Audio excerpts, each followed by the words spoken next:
Recently, the EPA, the Environmental Protection Agency, came out with new rules limiting the amount of smog, if you will, for protection of the ozone layer. They say it's necessary to reduce the emissions to help the ozone. Others say not so fast. To talk about it with us via Skype is Greg Bertelsen. He is a policy expert for the National Association of Manufacturers. Good morning, Greg. Thanks for joining us. Good morning. Pleasure to be with you. So what's so terrible about limiting these numbers and bringing these numbers down a little bit? Well, there's nothing wrong with regulating ground level ozone. There's nothing wrong with having regulations in place. In fact, we are a very heavy regulated sector. We've had ozone regulations in place for several decades. We continue to make substantial progress. Ozone forming emissions have been reduced by 50% since 1980. The challenge is that we're starting to get to a point where the benefits from the regulations are being vastly outweighed by the costs. And I'll give you just a couple of numbers. Manufacturers currently spend $2 trillion per year to comply with regulations. Now, again, there's a place for regulations in the economy, no question. We all want clean air and clean water, but we're getting to the point where we can no longer meet the regulations that the federal government is setting. What is the what does the federal government want? Under President Bush, he had a number of 75 parts per billion, which is a bunch of gobbledygook. What does this current EPA want it to drop to?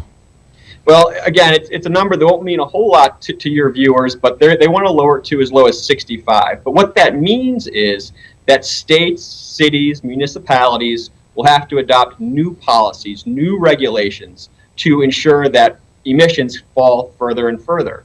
Now, that sounds like it's an important thing, and it is. The challenge is we need to have the technologies to get us there.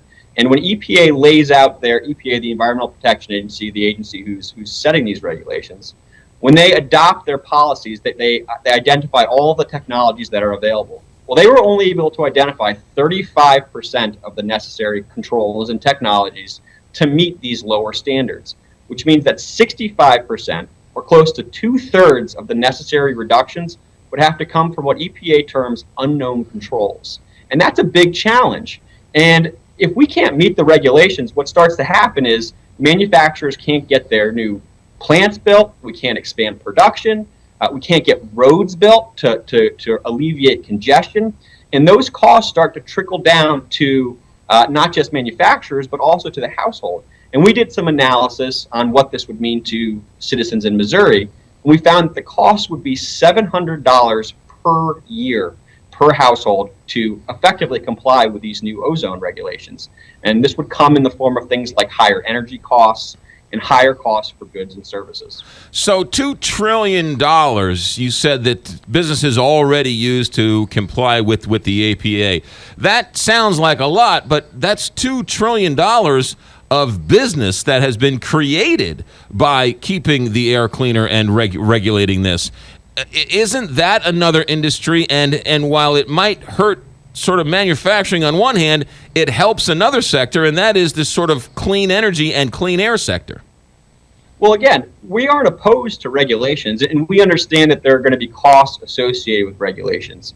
But in that $2 trillion number, if you break that down to a manufacturer by manufacturer cost basis, that accounts for about $20,000 per employee per year. So money that could be spent on things like research and development and expanding employment programs, higher wages, all of those things are cut into by these regulations. And so while costs are of course a part of it and regulations are of course a part of doing business in America, what we're saying is there's got to be a balance. We need to have regulations that are achievable. And this new ozone regulation, with 2/3 of the technologies unknown or yet to be invented, is unachievable. And so we're just asking the federal government for a balance. And with $2 trillion a year in regulations and the most expensive regulation in U.S. history, this ozone regulation coming down the pike, we feel like we're far out of balance. Where are we with this? Is the EPA demanding this? Are they asking for this? Is this already law? Where are we? Well, we're in what's known as the proposed rule stage, which was proposed in December of last year. And per a court order, EPA has to do some action, and they don't have to lower the standard, but they have to decide either to lower it or not by October 1st of this year. So we're encouraging lawmakers, we're encouraging citizens to get in touch with their local and state lawmakers, because ultimately, while these are federal regulations, it's the states, it's the counties, it's your local governments that are going to have to implement it. They're going to the ones who are going to have to figure out how to comply with these regulations, for which there might not be technologies available to achieve. I know you're not here in Missouri and here in St. Louis, but the EPA has come under some criticism here because there is a burning landfill inside a nuclear waste dump, and many people are trying to get the EPA to react. They don't want to react to that environmental potential disaster, but yet they want to go about regulating the ozone, or the emissions of some of these manufacturers. It seems like it's somewhat of a disconnect for me. Well, we need to have smart regulations. That's the point. EPA has a role in our economy. They have a role in our society. Your state and local regulators have a role in the economy and society, and an important role. But the resources have to be directed towards logical things, to things that are achievable, to things that allow for both a clean environment, but also continued economic growth. You know, we think that the economy, the U.S. economy, is stronger when we're manufacturing in America, when we're actually building things in this country. Manufacturing has the largest multiplier effect of any sector in the economy. So when you invest in manufacturing, when manufacturing creates something, that trickle-down effect in the economy is greater than any other sector. But the fact of the matter is, to build things in this country, you need permits. And to build a lot of things, you need things like air permits. And when EPA lowers these standards, when they make it harder to do business in America, it makes it harder to build things, and it hurts the economy in the process. Greg Burleson is a policy expert with the National Association of Manufacturers. Greg, do you have a website people can find out more?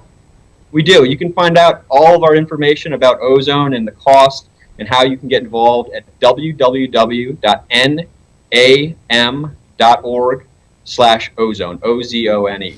NAM.org / what is it again? Ozone, O-Z-O-N-E. Ozone, you got it. Greg, thanks for checking in via Skype. Pleasure being with you. You got it. 7:29 here, Big 550 KTRS. Yes.